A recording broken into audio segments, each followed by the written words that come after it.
2019 Acura RDX infotainment first impressions, a first step into the touchpad world.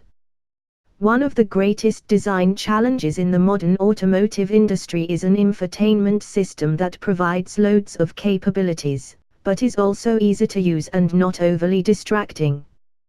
Touch screens have been leading the way as the favorite option, but Acura is trying a new design that relies on a touchpad with some unique tweaks to separate it from similar systems, such as those seen in competing Lexus models.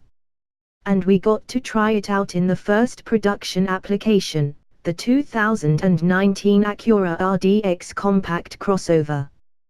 The key feature of the touchpad is its one-to-one position functionality.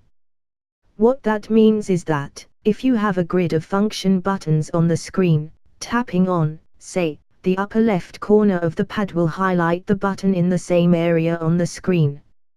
And if you were to take your finger off the pad and tap in the opposite corner, that section of the screen would immediately be highlighted. You don't have to slide your finger across the pad to reach selections if you don't want to, and you don't have to slide back from the last function you highlighted. It basically does away with the need to move a cursor around like you would on a laptop with its mouse pad. In practice, it's a little odd to use at first because we mentally connect using a touchpad with the traditional cursor interface of the laptops we use day in and day out. As such, we forgot that we didn't have to scan the screen for the cursor every time we needed to select something. But once we remembered we could skip that, we found it quick and easy to drop our finger down and slide to our preferred function quickly. We could occasionally even pick something on the corners without having to slide at all. This is partly because Acura designed the interface to work with this pad. A representative from Acura's R&D center explained that they tried to put common functions on those corners because they are easy to reach without looking or thinking much. Another bonus to this system is that you don't immediately go to the function the second you press the pad. Instead, the feature is highlighted and still needs a physical click to enter. This is enormously helpful, since it virtually eliminates the chance of going to the wrong selection because you hit a bump or just got lazy with finger placement. Instead, you can get your finger in the right spot and then commit with a button press. Something that the touchpad could probably use, though, is some sort of haptic feedback to indicate that you've moved to a different selection on screen. It would be nice to be able to see your finger's position at a glance, decide where you want to go, and then be able to slide to that function on touch alone while you watch out the window.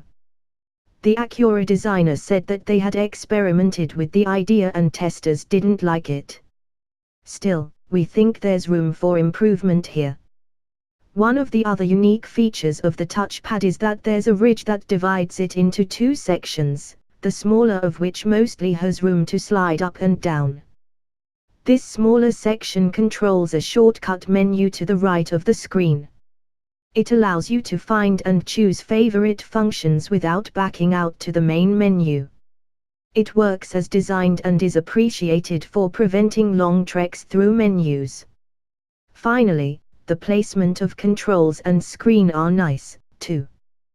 The screen is up high, making it easy to glance at, and the touchpad is placed so that you can use it while sitting comfortably. We do think the touchpad could be made a little larger and more prominent though, since we sometimes had trouble finding it without looking. But otherwise, it's comfortable, responsive, and does a lot to streamline usage. It's not perfect, there's a small learning curve and there are some little tweaks and enhancements that could be made, but overall it's a strong system. And, on top of everything else, it has convenient physical buttons for all the climate functions and volume and tuning. Our test RDX was also fitted with an optional heads-up display. Besides being very crisp and clear, it also boasts quite a bit of functionality. It can be used for accepting or denying calls, or working with the navigation and audio systems.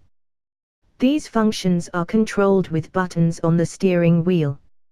It's very intuitive and responsive, too, and has the added benefit of being the easiest display to see while driving.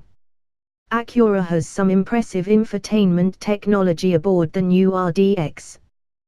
The question remains, though, whether the rest of the luxury crossover matches it. We will be sampling the RDX out on the road soon, so stay tuned for our full review.